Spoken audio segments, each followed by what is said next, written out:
जैसे मकान को बनाने के लिए उसकी नींव का मजबूत होना बहुत जरूरी है, वैसे ब्रह्मचर्य हर मार्ग की नींव है। सफलता को हासिल करना हो या परमात्मा को हासिल करना हो। लेकिन आजकल जिसे देखो, सबके जीवन में दुख, चिंता, तनाव ये सभी चलते रहते हैं। उनके चेहरे मुरझाए रहते हैं। एक छोटा सा 7-8 साल का बालक भी चिंता में, तनाव में रहता है। हमारे युवा जो सख्ती से भरपूर है, वो थोड़ा सा काम करने पर ही थक जाते हैं। आजकल युवाओं को देखकर ऐसा लगता है कि उनके जीवन में कोई खुशी नहीं है। जिसे देखो उसके जीवन में कोई ना कोई परेशानी चलती रहती है। आजकल भरी जवानी में उनके भीतर बुढ़ापे के लक्षण दिखाई देते हैं। छोटी सी उम्र में अनेकों बीमारियां हो जाती हैं। लेकिन ये सारी बीमारियां हैं, मारी है, और इन परेशानियों का कारण भी हम हैं। इनका सबसे बड़ा कारण है आज के युग में लोगों में भ्रमजर्य नहीं है। भरमजर्य मानवता की सबसे बड़ी शक्ति है। जो इंसान 1 साल तक अपने ब्रह्मचर्य को संभाल सकता है, उसकी शक्ति कम से कम 100 गुना बढ़ सकती है। फिर वह जहां जाएगा, हजारों की भीड़ में वह सबसे अलग दिखेगा, सबसे बेहतर दिखेगा, क्योंकि उसका कॉन्फिडेंस, उसकी शक्ति, उसका तेज ऐसा होगा जो सबको अपनी तरफ आकर्षित करेगा।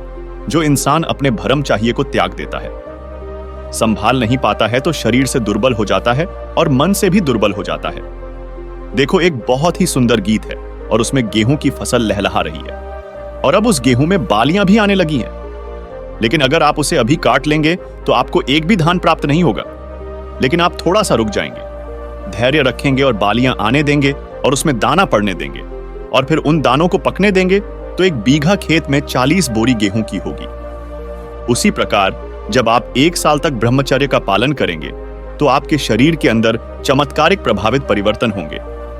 आइए इस कोई कहानी के माध्यम से और भी अच्छे से समझते हैं। इस कहानी को सुनने के बाद आपको हम जरिए करने का राज्य पता चलेगा, जो आपके लिए बहुत ही महत्वपूर्ण है। एक बार की बात है, एक राज्य में बहुत ही प्रतापी राजा थे। वह बहुत ही धर्मनिष्ठ थे। उनके पराक्रम के किस्से दूर दूर तक फैले हुए थे। शत्रु उनके राज्य पर आक्रमण करने से पहले 10 बार सोचता था, क्योंकि वह इतने ताकतवर थे कि लोगों पर वो अकेले ही भारी पड़ते थे।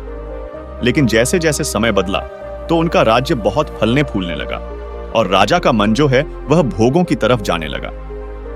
अब राजा लापरवाह होना शुरू हो गए। अब न तो राजा घुड़सवारी पर जाते और ना ही तलवारबाजी का अभ्यास करते। वो धीरे धीरे काम वासना की तरफ अग्रसर होने लगी। जैसे उनके मन में काम वासना के भाव जागृत होते, तो वह तुरंत भोगों में लग जाते, जिससे उनका ध्यान उनके राज्य से हटना हो गया था। उन राजा की अनेकों रानियां थीं और उन्होंने अनेकों विवाह भी किए हुए थे। उनके महल में बहुत सारी दासियां थीं, और इन सभी के साथ वह निरंतर भोग विलास में रहते थे।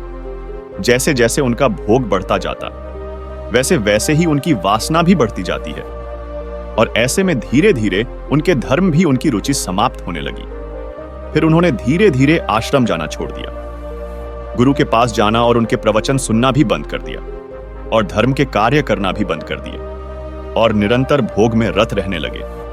अपने रंग महल में जहां पर उनकी रानियां रहा करती थीं, वह भी पूरा दिन, पूरी रात्रि उनके साथ व्यतीत करते और निरंतर भोग विलास में लगे रहते। ऐसा ही समय बीतता जा रहा था, और एक लंबा समय बीतने के बाद उनका शरीर क्रश होना शुरू हो जाता है। और एक दिन अचानक ही बैठे बैठे उनके मन में यह विचार आता है। उन्हें लगने लगता है जैसे उनके शरीर में वह शक्ति नहीं है, वो ताकत नहीं है। वह विचार करते हैं कि अगर मेरे राज्य पर शत्रुओं ने आक्रमण कर दिया तो मैं क्या करूंगा।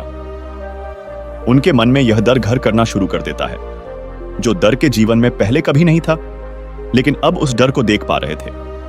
उन्हें अपने आप पर शंका होने लगी। वो खुद से ही खुद को सवाल करने लगे, क्या मैं अपने शत्रुओं से लड़ाई कर सकता हूं? क्या मैं युद्ध में जीत भी पाऊंगा? अगर शत्रुओं ने मुझसे मेरा राज्य छीन लिया तो क्या मैं अपनी प्रजा की रक्षा कर पाऊंगा? क्या मैं अपने परिवार का पालन पोषण ठीक से कर पाऊंगा? जैसे ही ऐसे विचार उनके मन में आना शुरू हुए, तो वह बहुत व्यतीत हो गए, चिंतित हो गए, परेशान हो गए, गीत हो गए, और इसी चिंता में रहने लगे। फिर उन्होंने सोचा कि मुझे अपने आप को तैयार करना चाहिए।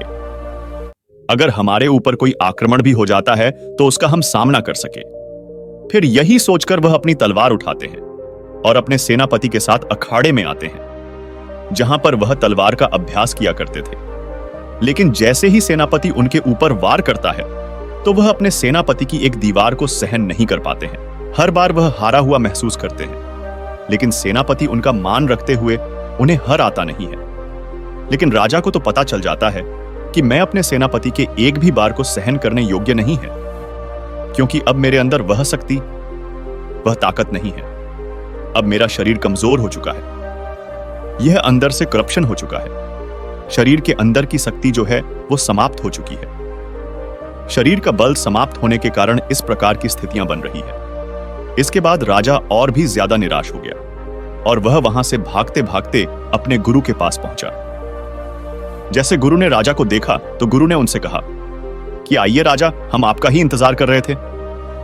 गुरु की बात सुनकर राजा ने उनसे कहा कि गुरुदेव, आपको कैसे पता कि मैं आपके पास आने वाला हूं, और वह भी इस प्रकार की चिंतित अवस्था में? तो गुरु ने उससे कहा, राजन, इस मार्ग पर तुम चल रही थी, जो सूचना मुझे मिली थी, मुझे पता था कि इस मार्ग पर पतन निश्चित है। इस मार्ग पर चलने वाला व्यक्ति इसी स्थिति में कुछ समय के बाद ही आता है।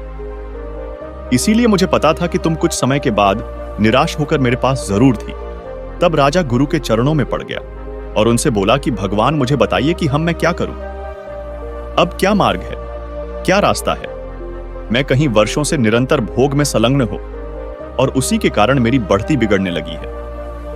मैंने कई वर्षों से किसी प्रकार का कोई युद्ध नहीं किया और ना ही मैंने कभी युद्ध का अभ्यास किया है। मैंने हर कार्य में कदम तक नहीं रखे, और जब कल मैं सेनापति के साथ युद्ध करने गया तो मैं उनकी एक भी बार को सहन नहीं कर पाया। अब तो मेरी मन में एक बयान आने लगा है। मैंने अपना आत्मविश्वास खो दिया है। मैं खुद ही अपने ऊपर शंका करने लगा हूं। मुझे लगने लगा है कि मैं किसी योग्य नहीं हूं। मैं अपने राज्य की, अपने जनों की रक्षा नहीं कर सकता हूं और न ही उनका प्रतिनिधित्व कर सकता हूं। मेरे मन में इस प्रकार के भाव क्यों आ रहे हैं? मैं क्या करूं गुरुदेव? मुझे कुछ भी समझ नहीं आ रहा है। आखिर में अपना खोया हुआ आत्मविश्वास, खोई हुई शक्ति कैसे प्राप्त करूं? तब गुरु राजा थे। कहते हैं कि आप चिंता ना करें, इन सब का एक मार्ग है। उस मार्ग पर अगर आप चलते हैं तो पुनः आप अपनी सभी स्थितियों को ठीक कर पाएंगे, शरीर में बल बढ़ा सकते हैं, जिससे आप एक सक्षम राजा बन जाएंगे। लेकिन आपको मेरी बातों को ठीक प्रकार से समझना होगा। राजा कहते हैं कि गुरुदेव, मैं आपकी बातों को ठीक से समझूंगा, कृपा करके आप मुझे मार्ग बताइए। फिर गुरु राजा से कहते हैं कि राजन, जिस मार्ग पर चलकर आपने अपनी ही की है, इस मार्ग से पुनः आप अपने उस बल को सुरक्षित कर सकते हैं, संचित कर सकते हैं। इसीलिए अब आपको विधिवत ब्रह्मचर्य का पालन करना होगा। लेकिन राजा की स्थिति अब ऐसी हो गई थी कि उसके लिए 1-2 दिन भी भोग को छोड़ना बहुत बड़ा कठिन काम हो गया था। इसीलिए उसने अपने गुरु से पूछा कि गुरुदेव, एक ग्रस्त व्यक्ति के लिए कितना भोग के संपर्क में जाना उचित होगा? तो गुरु राजा से कहते हैं, अदृष्ट तो यह है कि आप संतान उत्पन्न करने के लिए केवल 1 बार, 2 बार या फिर 4 बार जितनी संतान की आवश्यकता है, उतनी बार ही ब्रह्मचर्य से हट जाए, यानी उतनी बार ही संभोग में, भोग में संलग्न हो। लेकिन आपकी रियासत के लिए हम इतना कह सकते हैं कि वायरस में 1 बार भोग करना उचित है। उसे शरीर पर कोई क्षति नहीं होती है, और जो थोड़ी बहुत क्षति होती है वह क्षमताएं फिर से विकसित हो जाती है। लेकिन यह भी राजा को बहुत कठिन प्रतीत हो रहा था, तो उसने फिर से गुरु से कहा कि गुरुदेव, यह तो बहुत कठिन हो जाएगा। 1 वर्ष तक बिना भोग की रहना, यह तो मेरे लिए असंभव है। आप थोड़ा को सरल कर दें। तो इसके बाद गुरु ने राजा से कहा कि आप 6 महीने में केवल 1 बार भोग के संपर्क में जा सकते हैं, और आपको 6 महीने तक भरमचर्य का पालन करना है। 6 महीने का नाम सुनकर राजा फिर से चिंतित हो गए और उन्होंने कहा कि गुरुदेव, मेरे लिए 6 महीने भी बहुत कठिन है। मैं 6 माह तक नहीं रह सकता हूं, यह भी मेरे लिए असंभव है। आप इसको थोड़ा और सरल कर दे। तब गुरु ने राजा से कहा कि राजन, 3 महीने में 1 बार आप भोग के संपर्क में जा सकते हैं। लेकिन राजा को 3 महीने भी बहुत ज्यादा लग रही थी, तो राजा ने गुरु से कहा कि गुरुदेव, यह भी बहुत कठिन है। फिर गुरु कहते हैं कि अगर कोई व्यक्ति 1 महीने में 1 बार भोग के संपर्क में जाता है तो वह अपनी पूर्ण संभावनाओं तक नहीं पहुंच सकता, यानी कि आपका शरीर ठीक दिखाई दे सकता है, आप अच्छा जीवन जी सकते हैं, लेकिन जो आपकी संभावना है आप वहां तक नहीं पहुंच पाएंगे। आपको जहां पर जान, वहां तक पहुंचने की संभावनाएं कम होती रहती है। उनका विकास उतना नहीं हो पाता है जितना आप चाहते हैं। आप अपने शत्रुओं का दमन करना चाहते हैं, लेकिन आप नहीं कर पाएंगे, क्योंकि यदि कोई ताकतवर व्यक्ति आपके सामने खड़ा हो गया तो आप उसके सामने टिक नहीं पाएंगे। गुरु की बातें सुनकर राजधानी मन में विचार किया कि 1 महीने में एक बार फिर राजा ने गुरु से कहा, गुरुदेव, अगर रोज एक बार भोग के संपर्क में जाते हैं तो क्या स्थिति होती है? राजा की ऐसी बात सुनकर गुरु क्रोधित हो गए और वह क्रोधित अवस्था में बोले, फिर व्यक्ति केवल यही कार्य कर सकता है, यानी कि वह भोगी कर सकता है। वह जीवन में फिर और कुछ नहीं कर सकता है, यानी अपनी पूरी सफलताओं को, संभावनाओं को, वह चीजों को वह खुद ही का उसका पतन निश्चित है। जब गुरुदेव थोड़ा आवेश में आकर क्रोधित अवस्था में इस प्रकार की बातें कहते हैं तो राजा को यह बातें मन पर लग जाती है। राजा को लगने लगता है, भला यह जीवन भी कोई जीवन है? मैं इतना भोग आसक्त हो गया हूं कि मैं अपने गुरु की आज्ञा और उनके ज्ञान का अनुसरण भी नहीं कर पा रहा हूं, तो इस जीवन का कोई लाभ नहीं है। फिर जब गुरु की बातें राजा के मन में लग जाती है तो वह मन ही मन यह संकल्प लेते हैं कि मैं 1 वर्ष तक पूर्ण निष्ठा से ब्रह्मचर्य का पालन करूंगा और अपनी संभावनाओं को विकसित करने का प्रयास करूंगा। और फिर राजा ऐसा ही करते हैं। वह 1 वर्ष तक ठीक तरीके से ब्रह्मचर्य का पालन करते हैं और 1 वर्ष के बाद उनको वो सभी संभावनाएं जो वह खो चुके थे उन्हें वापस प्राप्त हो जाती है। उनके मन का भय समाप्त हो जाता है। वह पूर्ण आत्मविश्वास से युक्त हो जाते हैं और उन्हें लगने लगता है कि वह अब शत्रुओं का दमन करने में सक्षम है और अपने नगर वासियों और परिवार वालों की रक्षा कर सकते हैं। जो भी शक्तियां ने प्राप्त की थी वो सभी शक्तियां चाहिए का पालन करने से प्राप्त हुई थी और उसके लिए उन्हें अपने गुरु से उचित मार्गदर्शन भी मिला था। गुरु ने उनके जैसे जैसे मार्गदर्शन की वैसे वैसे ही वह चलते रहे। उन्होंने समझा कि भरम जरिए केवल स्टूल नहीं है, यह बाधा इस सूक्ष्म है। गुरु ने उन्हें बताया कि जो यह शुक्र धातु है यह बहुत ही अनमोल है। यह व्यक्ति के शरीर को पुष्ट करती है, लेकिन जो इसका सूक्ष्म प्रभाव होता है वह इससे भी गहरा होता है। फिर इसको औजस कहा जाता है, यानी कि जो शुक्र है आपके शरीर पर प्रभाव दिखाते हैं, लेकिन जब आप इसको और अधिक रक्षित करते हैं तो यह ऊर्जा में रूपांतरित हो जाते हैं। और हठ योग के अंतर्गत कहा जाता है कि योगी को ब्रह्मचर्य का पालन निश्चित रूप से करना है और भरम जरिए से ही उसको वह ऊर्जा प्राप्त होगी जिससे वह जागृति की ओर आगे बढ़ सकता है। लेकिन जो भोगी व्यक्ति है वह गलत प्रकार की क्रियाएं करता है और हठ योग के मार्ग में आगे नहीं बढ़ पाता है। हमारे शरीर में ऊर्जा का निर्माण तब होता है जब लंबे समय तक शुक्र धातु सुरक्षित रहती है और उसी से ओजस का निर्माण होता है। वह ऊर्जा व्यक्ति की एक कोशिका को पोषित करती है, लेकिन यह लाभ तब होता है जो व्यक्ति विचारों से भी ठीक हो, क्योंकि अगर व्यक्ति विचारों से ठीक नहीं है तो वह ऊर्जा रक्षित नहीं होती है। सोपान उसके माध्यम से, लघुशंका के माध्यम से, शीघ्र पतन के माध्यम से अलग अलग प्रकारों से वह ऊर्जा शरीर से बाहर निकल जाती है, जिससे व्यक्ति के शरीर को ठीक प्रकार से लाभ नहीं मिल पाएंगे। तो भरम जरिए क्या है?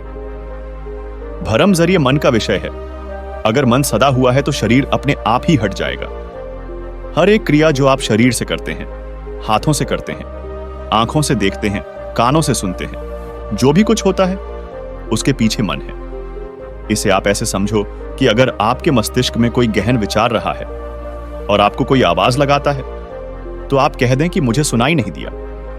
आप ऐसा नहीं बोल सकते। अब ऐसा नहीं है कि आपके कान में आवाज नहीं पड़ी, आपको सुनाई इसीलिए नहीं दिया क्योंकि आपका मन आपके कानों के साथ जुड़ा हुआ नहीं था, इसीलिए आपने कुछ भी नहीं सुना। तो आप समझे कि आपकी हर एक क्रिया के पीछे, आपकी इंद्रियों के पीछे आपका मन जुड़ा हुआ है। इन सब के पीछे मन कार्य कर रहा है। किसी प्रकार से अगर अपने मन को आपने साध लिया तो आपका पूरा शरीर स्वतः ही सर्द जाएगा। शरीर की क्रियाएं साथ जाएगी, सब कुछ आपके नियंत्रण में होगा। और गुरु की यही बातें उस राजा को भी समझ में आई थी और वह अपनी पूरी ऊर्जा को, पूरे समय को अपनी अभ्यास में लगा देते हैं। वो शस्त्रों का अभ्यास, तीर चलाने का अभ्यास, तलवार चलाने का अभ्यास, घुड़सवारी करने का अभ्यास, भाली चलाने का अभ्यास, मतलब पूरा समय अभ्यास में लगा देते हैं। राजा ने पहले तो उस ऊर्जा को रक्षित किया और रक्षित करने के बाद उस ऊर्जा का प्रयोग उचित दिशा में किया, जिससे उनका पूरा समय, उनकी पूरी एकाग्रता वहां पर लग गई। राजा ने पूरी तरह से अपने आप को सुबह से शाम तक थकाया और इसी स्थिति में पहुंचा दिया कि जब भी वो रात को सोने जाए तो तुरंत उन्हें ठीक से गहरी नींद आ जाए और उनके मन में वासना के भाव भी आई।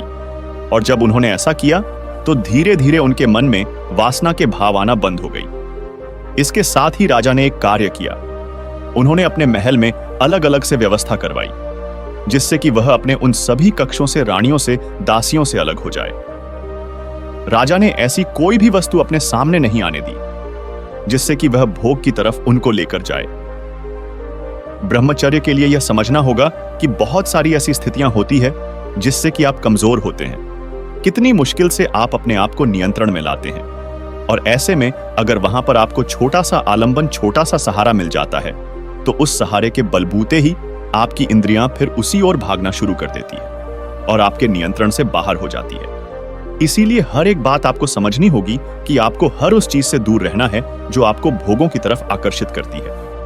भरम जरिए के लिए यह समझना होगा कि बहुत सारी ऐसी स्थितियां होती है जिससे कि आप कमजोर होते हैं। कितनी मुश्किल से आप अपने आप को नियंत्रण में लाते हैं। कई बार ऐसा होता है कि सामान्य वार्ता तब भोग वार्ता में बदल जाती है।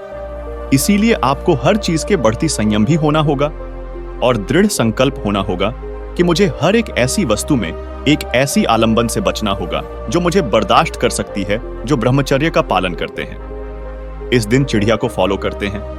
वह कभी भी देर से नहीं होते हैं। वह सुबह 4 बजे उठ जाते हैं। उठने के बाद अपने कार्यों में लग जाते हैं। उनकी दिनचर्या निश्चित होती है।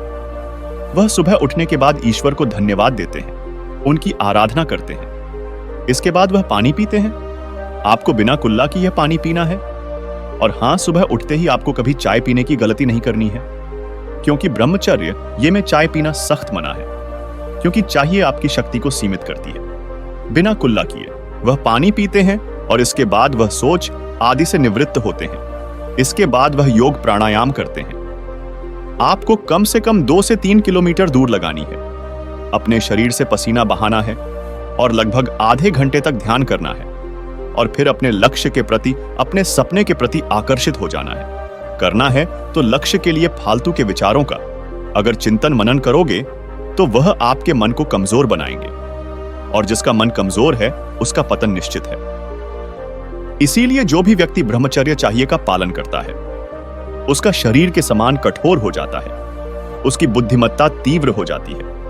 वो किसी भी कार्य को करने में थकता नहीं है। उसके चेहरे पर चमक रहती है।